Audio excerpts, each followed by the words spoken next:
Programme کے اس حصے میں آپ کو خوش آمدید کہیں گے۔ اور جناب آج بات کی جائے گی بڑے اہم معاملے اور موضوع پہ۔ ویسے تو ہماری کوشش ہوتی ہے اپنے پروگرام کے اندر معاشی نوعیت کے معاملات اور مسائل ہوں یا سطحی مسائل ہوں جس کا براہ راست تعلق ایک عام آدمی سے، اس کے اوپر گفتگو کی جائے۔ بہرحال اس وقت بڑا ایک اہم مسئلہ ہے اور یہ مسئلہ پوری امت مسلمہ کے لیے ایک بہت بڑا سوال بن کر ان کے سامنے کھڑا ہے۔ اور اب دیکھنا یہ ہوگا کہ اس اہم مسئلے میں بات کر رہا ہوں، یقیناً جو لوگ معاملات کو سمجھتے ہیں وہ ضرور میری بات اب تک سمجھ چکے ہوں گے کہ جو مسئلہ ہے فلسطین ہے، اس کے حوالے سے گفتگو ہو رہی ہے۔ اور یہ کوئی پہلا موقع نہیں ہے، میں اس سے پہلے بھی یہ بات عرض کر چکا ہوں کہ پچھلی 5 دہائیوں سے یہ سلسلہ چلا آ رہا ہے۔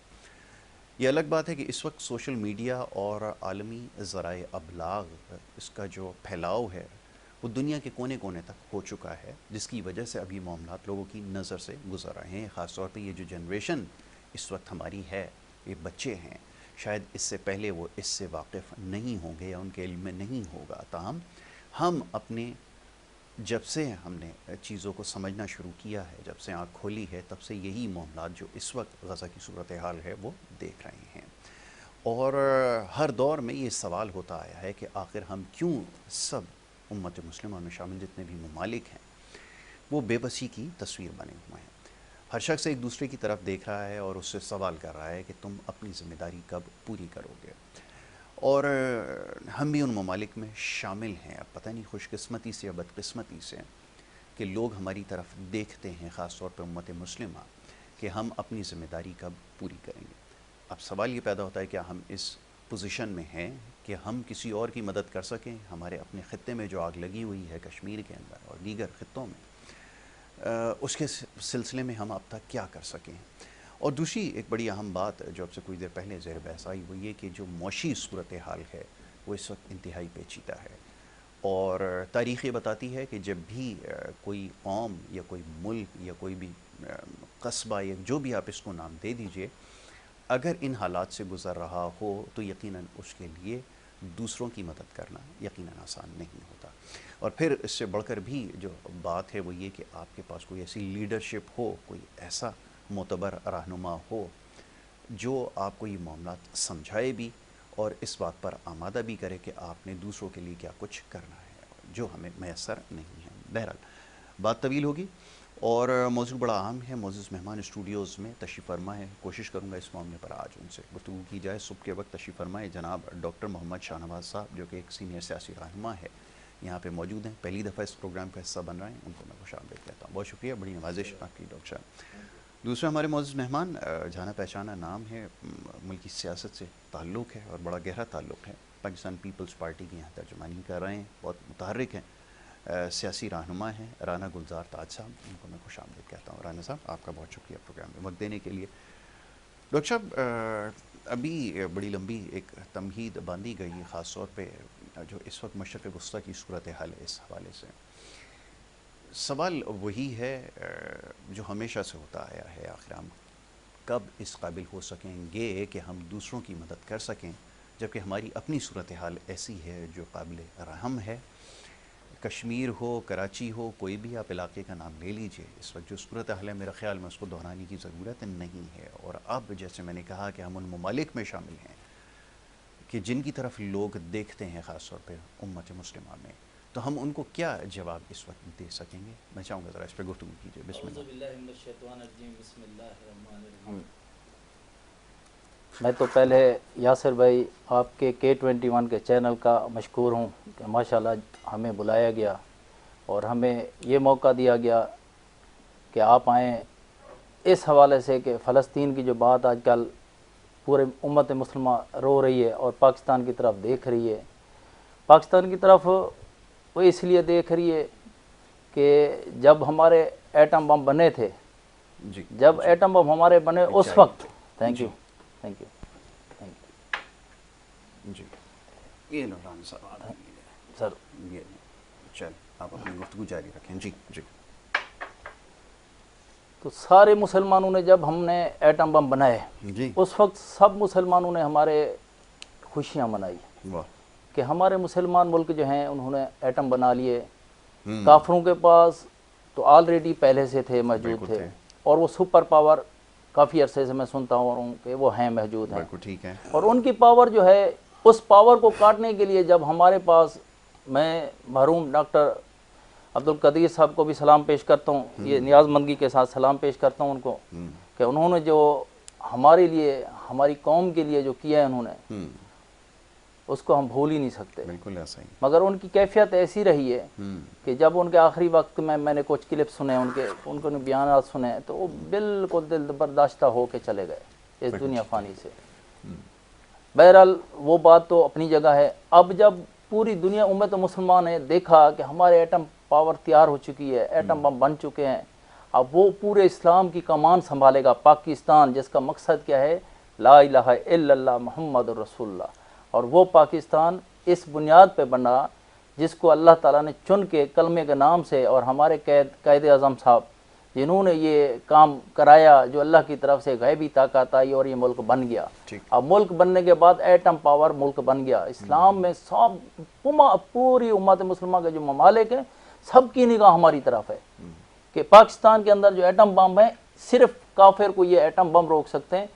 باقی یہ بات ان کے ذہن میں ہے، تو قوت ایمانی جو مسلمان کے اندر ہے نا، وہ کہیں بھی ہو، وہ اس ایٹم بم سے بھی کئی گنا آگے ہے. اس میں مجھ سمیت، آپ سمیت، کہ یہ جو ایک دماغ ہے ہمارا کہ ہم امت مسلمہ محمد عربی کے نام پہ، اور فلسطین کا جو قبلہ اول، اللہ کا جو پہلا گھر ہے، اس کے لیے ہر بندہ مر مٹنے کو تیار ہے. اس کی روح آج تک بے چین ہے. مگر مجھے افسوس اس بات کا ہے کہ ہمارے ملک کے اندر جو ہمارے آرمی چیف صاحب ہیں، اور ہماری معیشت جو ہے، ہماری دفاعی نظام بہت مضبوط ہے. ہمارے اندر معیشت جو ہماری، ہم محتاج ہو چکے ہیں، معیشت ہماری سنبھل نہیں رہی. ہم لوگوں سے IMF والوں سے قرضے لے رہے ہیں، دنیا داروں سے اپنے مواد کر کے ہم اب آنکھیں یعنی نیچے کر کے بیٹھے ہیں، شرمیدہ ہیں کہ ہم ان کے ہر چیز ان سے لے کے کھا رہے ہیں. اب ہم ان کو آنکھ کیسے دکھائیں؟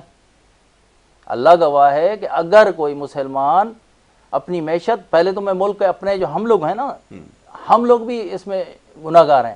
وہ اس لیے گناہ گار ہیں کہ ہم نے ایک دوسرے کو کاٹنا شروع کر دیا. مسلمان جہاں بھی ہیں نا، ایک دوسرے کو پر، آج تو میں یہ ایک میسیج بھی چھوڑوں گا کہ ڈاکٹر شاہنواز صاحب نے آج فلسطین کی آواز میں، درد بھری آواز میں ایک پیغام بھی دوں گا کہ اے مسلمانوں، آپ لوگ اتفاق کر لو.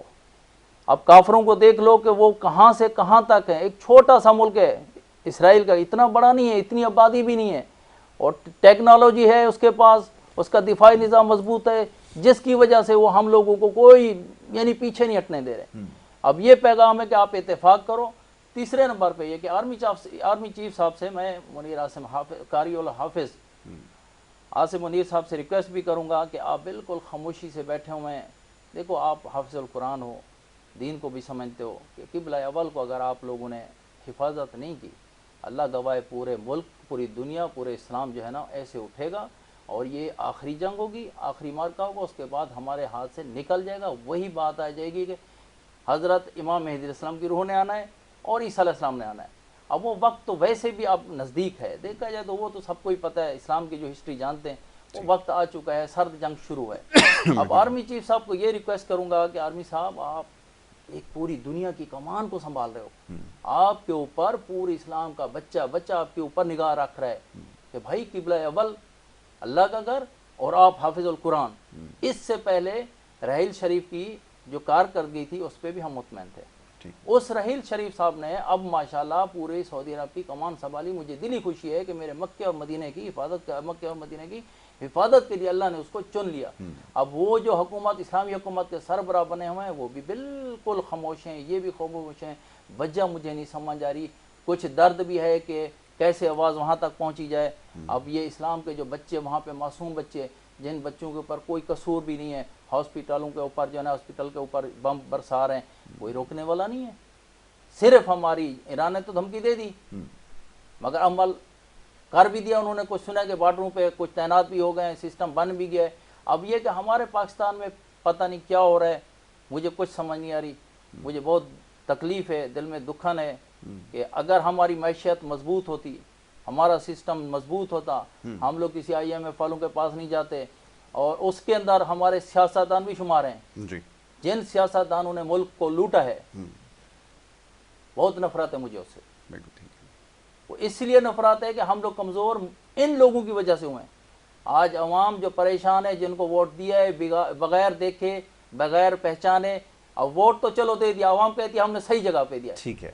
میں ڈاکٹر صاحب اس طرف آتا ہوں ذرا. آپ ووٹ کی طرف آ گئے. ذرا سیاسی نوعیت کے معاملات پر گفتگو کروں گا. ذرا رانا صاحب کو موقع دوں گا کہ رانا صاحب اس حوالے سے اگر اضافہ کرنا چاہیں، خاص طور پہ جو فلسطین کی صورتحال کے حوالے سے آج کل مختلف سیاسی جماعتیں سراپا احتجاج ہیں اور ایک بڑا بھرپور بیان دے رہی ہیں کہ اس وقت ہم مشکل کی گھڑی میں فلسطینی بھائیوں کے ساتھ کھڑے ہیں.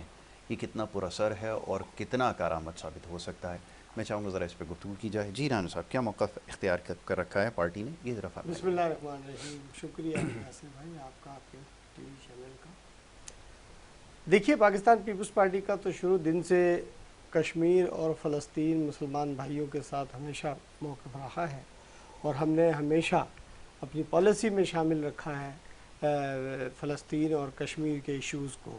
اور میں آپ کو بتاتا چلوں کہ پاکستان پیپلز پارٹی کے شہید چیئرمین ذوالفقار علی بھٹو نے بھی اسلامی کانفرنس بلائی اور ایک اسلامی بلاک بنانے کی بنیاد ہی ذوالفقار علی بھٹو نے رکھی تھی، جس میں شاہ فیصل اور آپ کا حسنی مبارک، کرنل قذافی اور یاسر عرفات صاحب ہیں، اور تمام لوگ لاہور میں آئے بھی. لیکن بدقسمتی ہے کہ کچھ سامراجی قوتیں ہیں جنہوں نے اس کو کامیاب نہیں ہونے دیا. میں تو اس بات پر مطلب پہلے تو یہ کہوں گا کہ پاکستان پیپلز پارٹی نے پچھلے دنوں ایک جو ہم 18 اکتوبر اپنے شہیدوں کا دن مناتے ہیں، تو وہ پورے پاکستان میں ہر ڈسٹرکٹ وائز ہم نے یہ منایا، دعائیہ تقریب منعقد کی، جس میں کراچی کا ہم نے بلاول ہاؤس میں چیئرمین صاحب نے خطاب کیا اور پورے پاکستان میں دکھایا گیا. تو اس میں ہم نے فلسطینی بھائیوں کے لیے، کشمیری شہید بھائیوں کے لیے، اور جو پیپلز پارٹی کے شہداء، تمام شہداء کے لیے دعائیں مغفرت کی اور ان کے نام یہ دن ہم نے کیا. تو خالی یہ کافی نہیں ہے نام کرنا، دعا کرنا، یہ تو ٹھیک ہے. ہم مسجدوں میں بھی بیٹھ کے جب نماز پڑھتے ہیں، دعا کرتے ہیں، اللہ کے یہاں قبول ہونے والی چیز تو اللہ قبول کرتا ہے.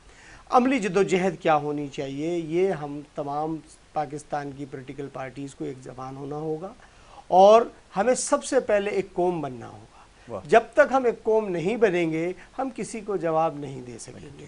تو بات یہ ہے کہ ہمیں جو یہ قوتیں ہیں، اسرائیل دیکھیں 82 لاکھ کی آبادی ہے پوری دنیا کی، اور پاکستان مسلمان 1.25 ارب کی آبادی ہے.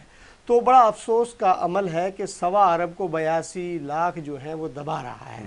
کیونکہ دیکھیے انہوں نے میں اب اس میں پورے اپنے اسلامی ممالک کی بات کروں گا، اس میں کچھ لوگ تو بہتر اپنی زندگی بسر کر رہے ہیں، کچھ لوگ بڑی پستی کی زندگی بسر کر رہے ہیں، مگر یورپ کے لوگوں نے تمام وسائل، ساری پوری دنیا کے وسائل اپنے پاس کھینچ کر اکٹھا کر لیے ہیں، اور اپنے آپ کو معاشی طور پہ اتنا مستحکم کیا کہ ہم سب کو محتاج بنا دیا، اور وہ ہم سب کو کسی نہ کسی بہانے سے وہ اپنا دیتے رہتے ہیں، بچوں کے بارے میں اور چلڈرن اور بہت ساری چیزیں. جی آپ کے یہاں پر ناخواندگی ہے، یہ پیسے لیں. مطلب ہمیں اتنا کمزور کر دیا گیا کہ ہم صرف اسی لالچ میں ہوتے ہیں کہ اگر سیلاب آ جائے تو امداد آئے گی، اور اگر بچے نہیں پڑھ رہے تو امداد آئے گی.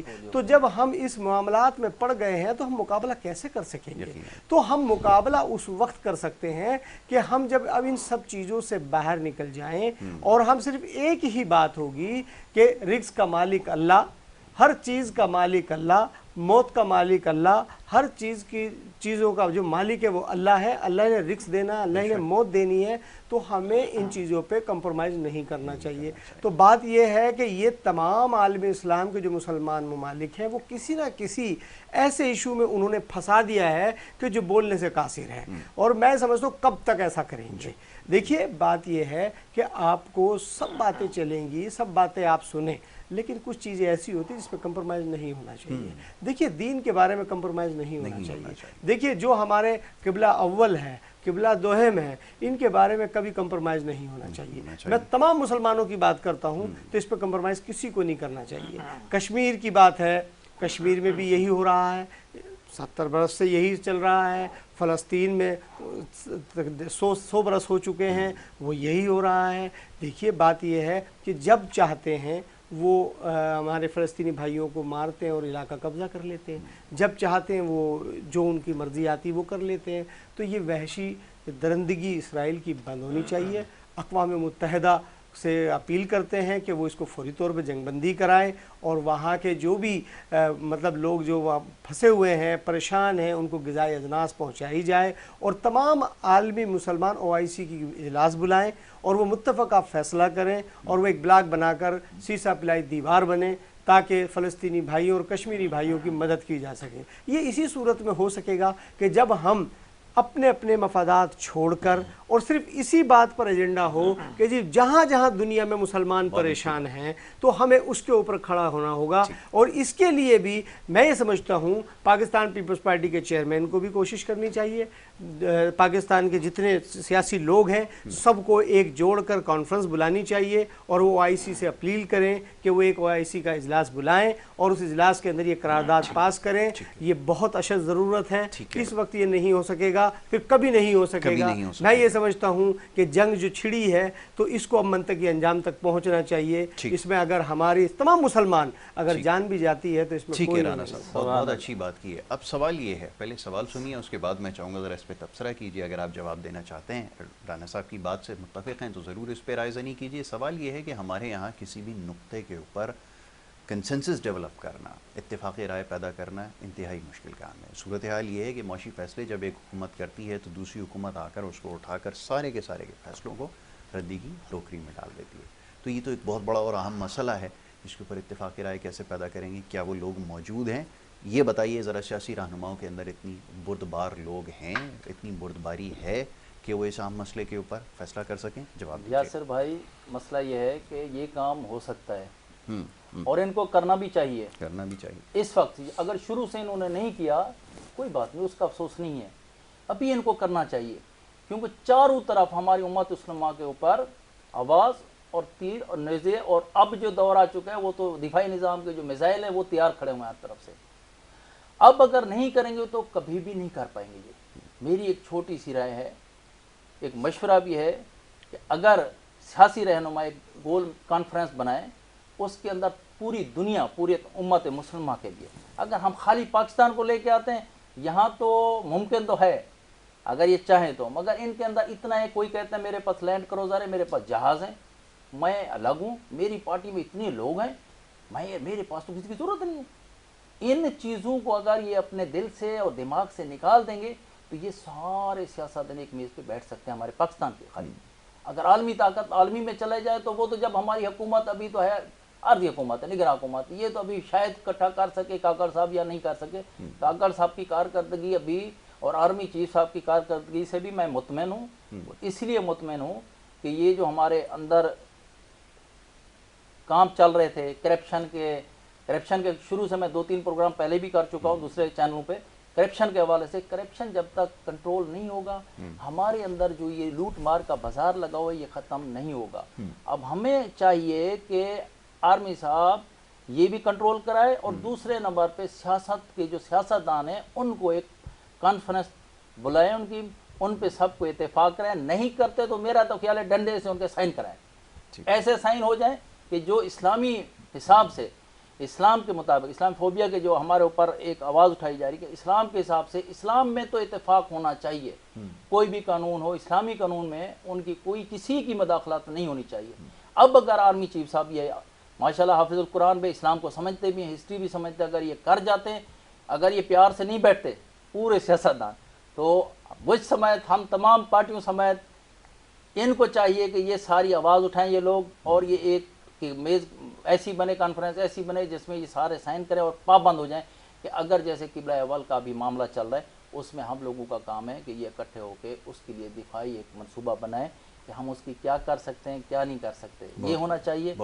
دوسرے نمبر پہ یہ ہے کہ ہماری جو سیاستدان ہیں, میں آج کل دیکھیں آج میرے پرانے قید میاں نواز شریف صاحب تشریف لے آئے. اب انہوں نے معیشت کو اچھا سنبھالا, پہلے جو وقت تھا بہت اچھی معیشت چلی, اب وہ دعویٰ کر کے آ رہے ہیں کہ ہم جو ہے نا معیشت کو سنبھال لیں گے اور ملک کے حالات بھی صحیح کر دیں گے, حالات بھی اچھے ہو جائیں گے, سارا سسٹم. اب لوگوں میں آواز بھی پھیلی ہوئی ہے کہ میاں نواز شریف صاحب کو بلایا گیا ہے اور معیشت کے لیے ان کو حکومت بھی مل رہی ہے. قطع کلامی اگر عوام ہر ایک مخلص ہے, کسی کے ساتھ وہ نہیں ہے, تو جو بندہ ایمانداری سے اگر ووٹ کرائے جائیں, ایک تو صحیح طریقے سے الیکشن نہیں ہوتا, شروع سے لے کر آج تک مجھے جب سے میں نے دیکھا سلیکشن یہ سلیکشن یہ، اگر صحیح طریقے سے ایمانداری سے آرمی چیف صاحب الیکشن کرائے، جس کی حکومت بنتی ہے تو وہ حکومت لے اور اس حکومت کو بھی پابند کریں کہ یہ جو آپس میں آپ نے ایک اگر صوبہ دوسرے نے لیا تو اس کو اس حساب سے اس کو وسائل بھی دیا جائیں، اس کی معاملات بھی، اس کی بات بھی سنی جائے اگر دوسری پارٹی کو ملتا ہے۔ اگر اس کے ساتھ آپ ٹسل بازی کرو گے تو پھر جیسے عمران خان کی حکومت پہلے چلیے یا یہ چلیے یا پی ڈی ایم بنیے، اسی طرح پھر ملک کے اندر پھر کھچڑی بچ جائے گی۔ حل یہی ہے کہ یہاں پہ آرمی چیف صاحب صحیح فیئر الیکشن کروائے، الیکشن کروانے کے بعد سسٹم جس کو ملتا ہے اس کے ساتھ پھر یہ پابندی رکھیں کہ اگر آپ کے پاس 2 صوبے ہیں تو آپ 2 صوبوں کی آپ وفاقی حکومت بنا کے بیٹھے ہیں تو صوبائی حکومت جو ہے نا ان کو بھی ساتھ چلاؤ۔ تو یہ آپ ذرا فرمائیے کہ یہاں پہ جو ووٹ ڈلنے کا طریقہ ہے، جو لوگوں کو منتخب کرنے کا طریقہ کار ہے، یا جو منتخب ہونے والے لوگ ہیں وہ آپ کے خیال میں باہر سے آنے، کیا یہ وہی لوگ نہیں ہیں جو اس سے پہلے مختلف پارٹیوں کے حصہ رہے ہیں؟ کیا یہ وہ لوگ نہیں ہیں جو اس سے پہلے اقتدار کے مزے لوٹتے رہے ہیں؟ اس جواب آپ کا یقیناً ہوگا کہ یہ وہی لوگ ہیں جو اس سے پہلے ایک اور پارٹی میں تھے، اب کی نئی پارٹیوں میں نئی جماعتوں کے نام سے ہیں۔ اب یہی لوگ اگر دوبارہ منتخب آئیں گے تو یہ کیسے ممکن ہو سکتا ہے کہ یہ ڈیلیور کر سکیں گے؟ اور اگر میں یہ امید رکھوں کہ میں انہی نیم کے درختوں میں سے آم نکال لوں گا تو یہ میری کیسی امید ہے؟ میں کیا اس سے سمجھوں گا؟ اس حوالے سے یاسر بھائی مجھے تو بڑی خوشی ہوئی آپ کی بات سن کے، یہ کہ میرے اللہ نے چاہا تو انشاءاللہ کوئی نئے چہرے آنے چاہیے۔ ان نئے چہروں میں یہ دیکھ رہا ہوں آج جو اسلامی ٹچ کے حساب سے،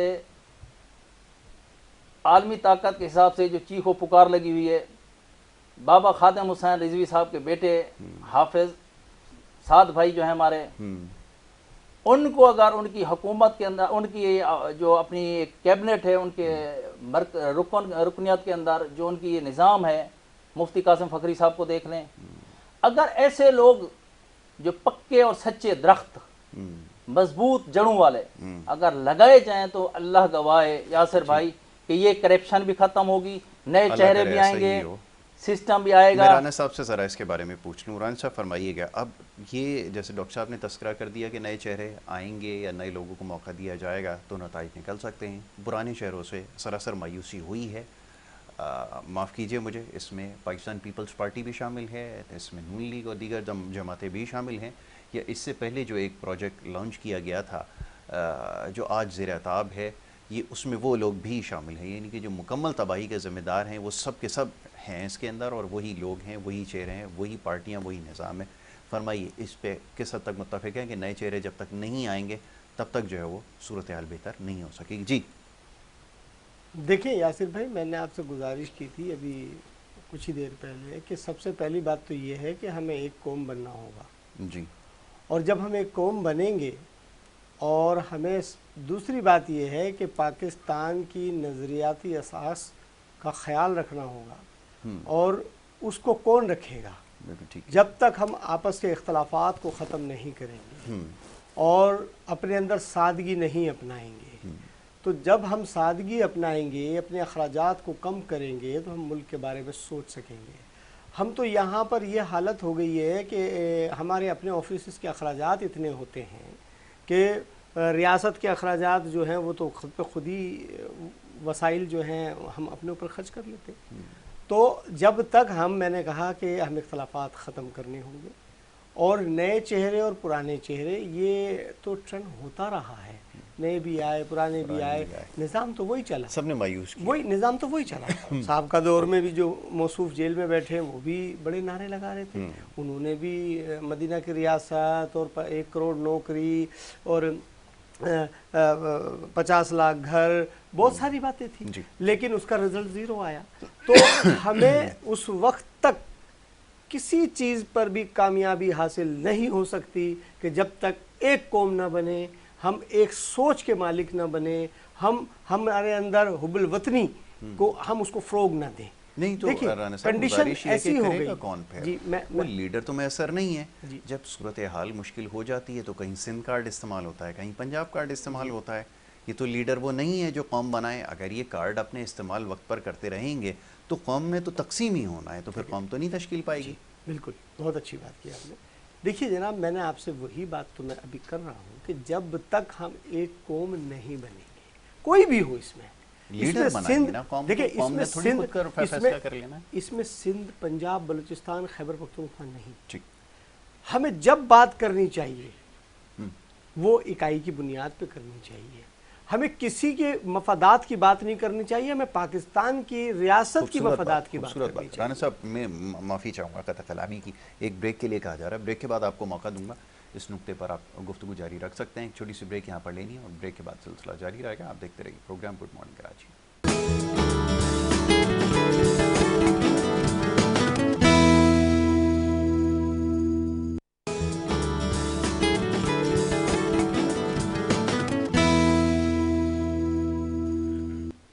ایک دفعہ پھر آپ کو خوش آمدید کہیں گے۔ بریک پہ جانے سے پہلے گفتگو کا سلسلہ جاری تھا، گفتگو ہو رہی تھی جناب رانا گلزار تاج صاحب اور ڈاکٹر محمد شاہ نواز صاحب سے ملکی سیاسی صورتحال کے حوالے سے، اور رانا صاحب جو ہے، رانا گلزار صاحب گفتگو کر رہے تھے ووٹ کے حوالے سے کہ اس کی اہمیت کیا ہوتی ہے اور سیاسی کارکنان کا اور ورکرز کا کیا رول ہے، اور ساتھ ہی لیڈرشپ جو جس کی ذمہ داری کی آپ نے بھی نشاندہی کی، اس کی ذمہ داری ہے کہ قوم کو ایک کرے۔ جی دیکھیں جی، لیڈر اور کارکن، سیاسی کارکن کا رشتہ بڑا گہرا ہوتا ہے۔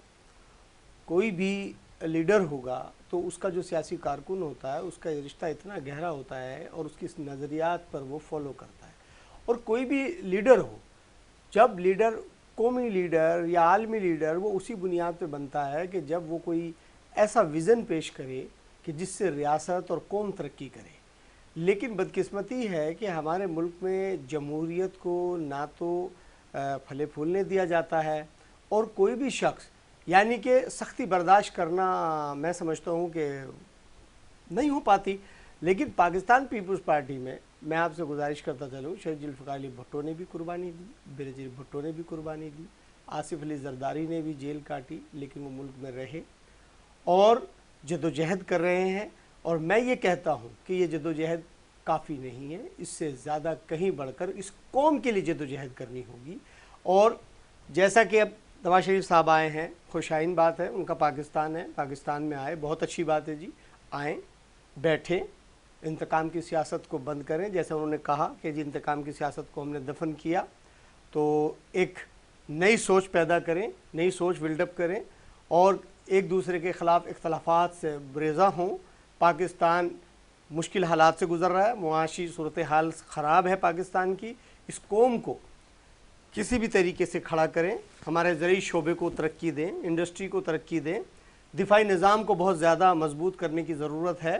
اور یہ سبھی ہو سکے گا کہ ہم جب سب لوگ ایک پیج پہ ہوں گے، جس میں ہماری عدلیہ بھی ہے، فوج بھی ہے، پولیٹیکل لوگ بھی ہیں، عوام بھی ہے، تو ہم سب کو ایک پیج پہ ہونا چاہیے اور ہمارا مقصد ایک ہے کہ ہمارا ملک ترقی کیسے کرے گا۔ اقتدار کسی کو بھی ملے، عوام کا فیصلہ ہے، وہ کسی بھی جماعت کو ملے، ہمیں اس کو تسلیم کرنا چاہیے۔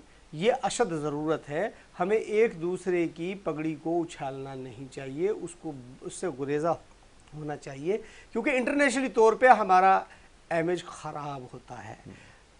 اب بات آئی آئی ایم ایف کی، دیکھیے آئی ایم ایف سے ہم نے چھٹکارا حاصل کرنے کا کوئی سوچ ہی نہیں رہا، کوئی بھی نہیں سوچ رہا۔ جو نام لیتے ہیں ہم آئی ایم ایف کے پاس نہیں جائیں گے، لیکن جب آتے ہیں تو کہتے ہیں جی حالات ہمارے بڑے خراب ہیں، ہمارے بڑے معاملات خراب ہیں، آئی ایم ایف کے پاس جانا ہے، تنخواہ دینے کے پیسے نہیں ہیں۔ بھائی آپ سب سے پہلے تو ملازمین کی تعداد کم کریں، ان کی بھاری بھاری تنخواہیں ہیں اس میں کٹوتی کریں، ان کے جو پیٹرول اور جو فاضل اخراجات ہیں انہیں ختم کریں۔ آپ یہ دیکھیں کہ ایک چھوٹا 2 گریڈ کا ملازم، اس کی تنخواہ 15 سے 25 ہزار روپے کے درمیان ہے، اور ایک ملازم کی تنخواہ 5 لاکھ 2 لاکھ 3 لاکھ 8 لاکھ ہے۔ تو جو 30 ہزار روپے 25 ہزار کا ملازم ہے، وہ بجلی کا بل بھی بھر رہا ہے، وہ پانی کا بل بھی دے رہا ہے، وہ گیس کا بل بھی دے رہا ہے، وہ گھر کا کرایہ بھی دے رہا ہے، اور جو بھاری تنخواہیں لے رہے ہیں وہ بجلی بھی فری لے رہا ہے، وہ پانی بھی فری لے رہا ہے، وہ گیس بھی فری لے رہا ہے۔ اس میں یہ نہیں، میں تمام لوگوں کی بات کر رہا ہوں، پورے پاکستان کی۔ تو لہٰذا اس میں کٹوتی ہونی چاہیے، اور جو ہم آئی ایم ایف سے پیسے لیتے ہیں اس سے خدارہ جان چھڑانی چاہیے، اور جتنی چیزیں ہماری آئی ایم ایف کے پاس گروی رکھی ہیں ان کو چھڑایا جائے۔ وہ ایسے نہیں چھوٹیں گی رانا صاحب، ہمیں کلامی بات مکمل کر لیں رانا صاحب، آخری جملہ کہہ دیجئے پھر میں ڈاکٹر صاحب کی طرف آتا ہوں۔ دیکھیے بات میں پھر وہی گزارش کر رہا ہوں آپ سے، بات یہ ہے کہ یہ کب ہوگا؟ یہ اسی صورت میں ہوگا کہ جب ہم سب طے کر لیں، ہم یہ طے کریں کہ جی دیکھیے ہمارے پاس 10 مہمان آئے، ہم نے ایک میٹنگ کی، ہم سب کی توازہ پانی سے ہوگی، کسی کے لیے کوئی لاجواب کھانے نہیں ہوں گے۔ میں سمجھ گیا آپ کی بات کہ اخراجات کے اندر اپنی کٹوتی کرنا ہوگی، اور یہ سب کیسے ہوگا؟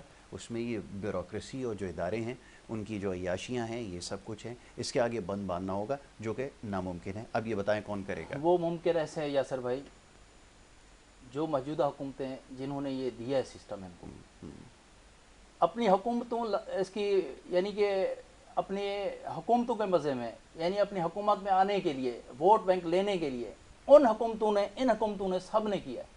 انہوں نے اتنی، ان کے اخراجات کم ہیں تو ان کو دے دیے، فیسلٹیز دی گئی، اور اتنی زیادہ تنخواہ ہر دفعہ ہر سال مرات بڑھائے گئے، ان کو دیے گئے۔ اب ان کو یہ لینے میں تو قاصر ہیں، یہ لوگ نہیں لے سکتے، قطع کلام نہیں لے سکتے؟ نہیں لے آپ بھی ایسا سکتے، نہیں سمجھتے لے ہیں کہ سکتے ناممکن بھائی، ہے؟ نہیں لے سکتے، کیونکہ خود انہوں نے جو کیا ہوا ہے نا سسٹم، جو ہمارے ایم پی ایم این اے صاحب ہیں یا ہماری جو پارٹیوں کے لیڈر ہیں، انہوں نے تو دی ہے فیسلٹیز۔ اب وہ لیتے ہیں تو ان کے یہ جو خاص بندے وہ ناراض ہوں گے کہ ہمارے بھائی ہماری گاڑی چھینی جا رہی ہے، ہمارے سے یہ مسئلے مسائل ہم سے فیسلٹیز لی جا رہی ہے، ہم پارٹی چھوڑ دیں گے۔ بلیک میلنگ یہاں چل رہی ہے، یہ بلیک میلنگ اس وقت ختم ہوگی جب یہاں ملک کا کوئی ایسا بندہ ہوگا، ایسا لیڈر ہوگا، جو لیڈر ان چیزوں کو دیکھے گا اور ہر ایک کو برابر نظر سے دیکھے گا۔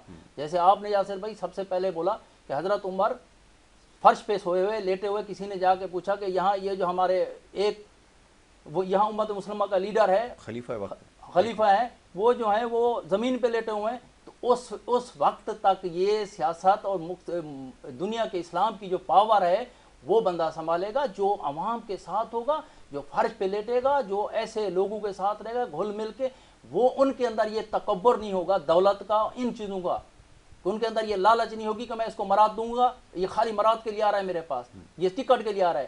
اس میں بھی تقریباً 1 سال سے ایک پارٹی کے پیچھے لگا ہوں، اپنی محنت کر رہا ہوں، اپنی جدوجہد کر رہا ہوں، مگر مجھے وہ چیک کیا جا رہا ہے کتنی کرپشن ہے اس کے اندر، کتنے مواد ہیں اس کے اندر، کیا یہ خطرناک کام کرتا ہے، کیا اس کا پیچھے بیک گراؤنڈ کیا ہے اس کا۔ تو پھر اس کے بعد ابھی تک سال ہونے والے یاسر بھائی اللہ گواہ ہے کہ جو تحریک لبیک کے اندر میں نے بڑی کوشش کی ہے، مفتی قاسم فقری صاحب تک آگے وہ کہہ رہے ہیں کہ ابھی ہم آپ کو عہدہ بھی دیں گے، سسٹم بھی دیں گے، مگر ہمیں ابھی پرکھنے دو۔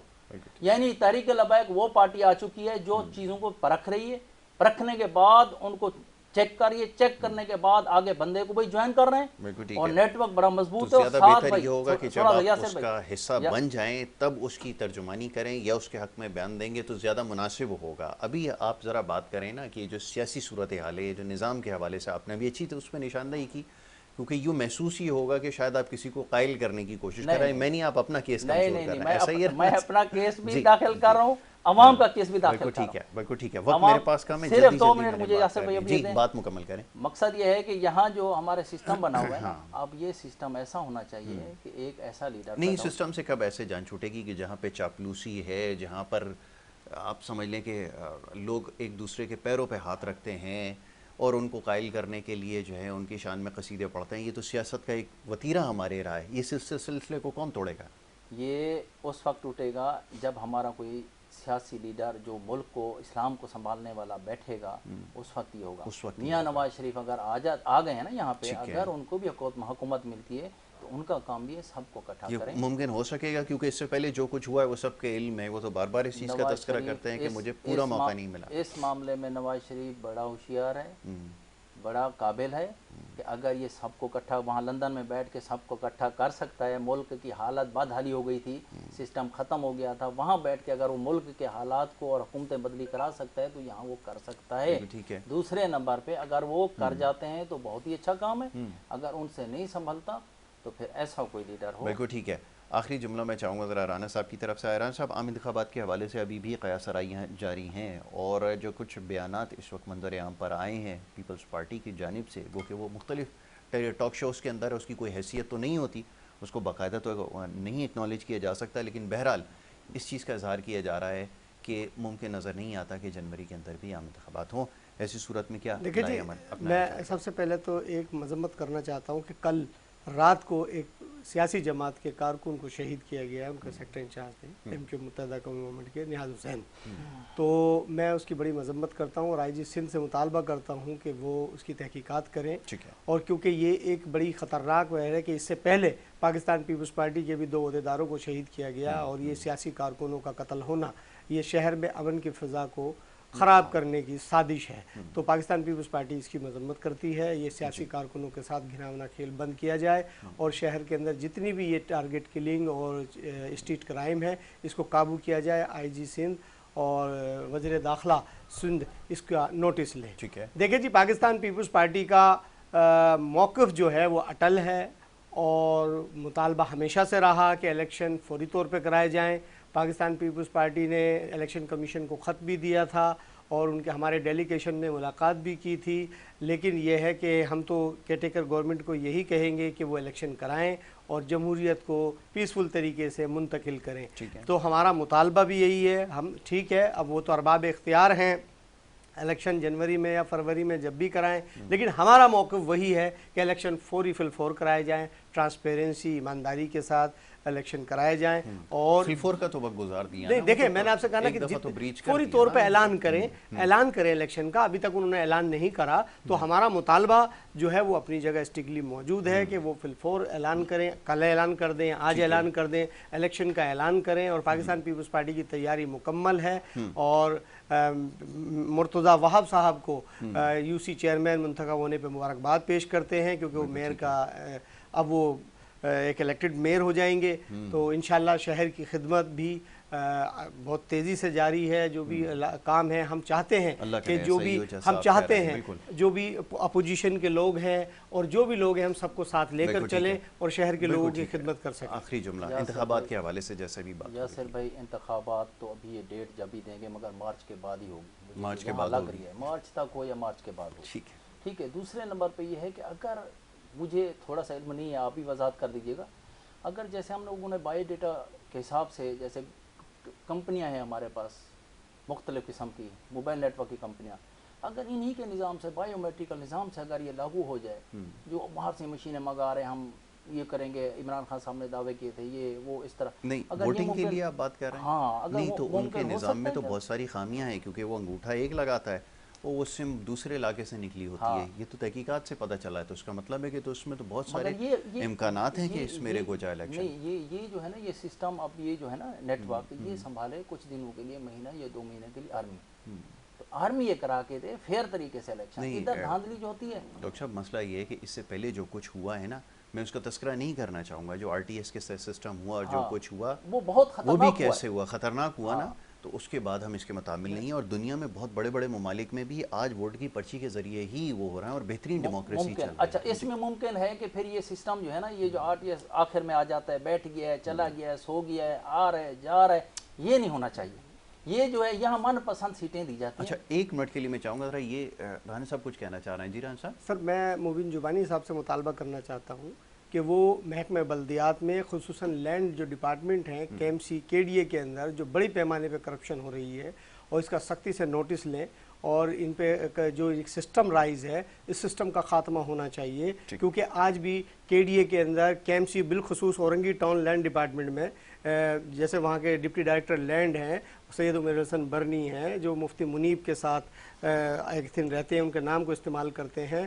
یہ بڑا وہاں پہ عوام کے ساتھ کھلواڑ ہو رہا ہے. مبین جبانی صاحب کو چاہیے کہ فوری طور پہ اس پہ ایکشن لے اور عوام کی جان و مال کا تحفظ کیا جائے اور ان کی پراپرٹی کا تحفظ کیا جائے. کیونکہ یہ اس لیے کہ یہ مرتضیٰ وہاب سے بھی مطالبہ ہے کہ کرپشن کا فوری طور پہ خاتمہ ہونا چاہیے. اللہ کرے کہ کرپشن ختم ہو جائے. مجھے تو سندھ حکومت ہو یا دوسری حکومتیں یہاں زیادہ ہے. سندھ کے اندر قطع کلامی رانا صاحب بہت کرپشن ہے. اللہ کرے کہ یہ آپ کی زبان مبارک ہو جائے، چینی لگ جائے، مٹھاس لگ جائے. اللہ کرے کہ ایسے بندے آ جائیں کہ کرپشن ختم ہو جائے. ریکویسٹ یہ ہے کہ اب جو فلسطین کے لیے ہم نے آواز اٹھائی اسی فلسطین کے موضوع پہ آخر میں ختم کریں گے. ہم دعا گو ہیں کہ عالم اسلام کے جو ملک ہیں سارے اتفاق کریں، چاہے آرمی چیف کے ہاتھ میں بیعت کر لیں یا کسی اور کے کر لیں. بہتر تو یہ ہے کہ ہمارے آرمی چیف حافظ القاری حافظ منیر صاحب کے ہاتھ بیعت کر لیں کہ یہ ایک نظام اگر ہم اتفاق بھی خالی کر لیتے ہیں کافر وہیں رک جائیں گے، ان کے پیر کانپنا شروع ہو جائیں گے. اس کے ساتھ یہی ہے کہ اگر ہمارے پاس یہ وسائل یا یہ کوئی مجبوریاں ہیں. ڈاکٹر صاحب وقت ختم ہو گیا میرے پاس. بہت انشاءاللہ شکریہ پھر آپ کو کے موقع دیں 20 گے. کے بہت شکر گزار ہیں ہم. آپ کا بہت شکریہ کہ اور آپ نے یاسر بھائی پروگرام آپ میں کے بھی شرکت شکر کی. گزار بڑی ہیں. نوازش آپ یہ کی. بہت ہی اچھا پروگرام رہا. بہت شکریہ بہت شکریہ. جزاک اللہ. رحمان صاحب آپ کا بھی بہت شکریہ. رانا گلدار تاج صاحب، ڈاکٹر محمد شاہ نواز صاحب، دونوں معزز مہمانوں نے پروگرام میں حصہ لیا. شامل گفتگو ہے اور یہاں پر پروگرام کا وقت اب ختم ہو جاتا ہے. کل انشاءاللہ اسی پروگرام میں آپ سے ملاقات ہوگی. محمد یاسر اور ہماری ٹیم کو دیں اجازت. اللہ حافظ.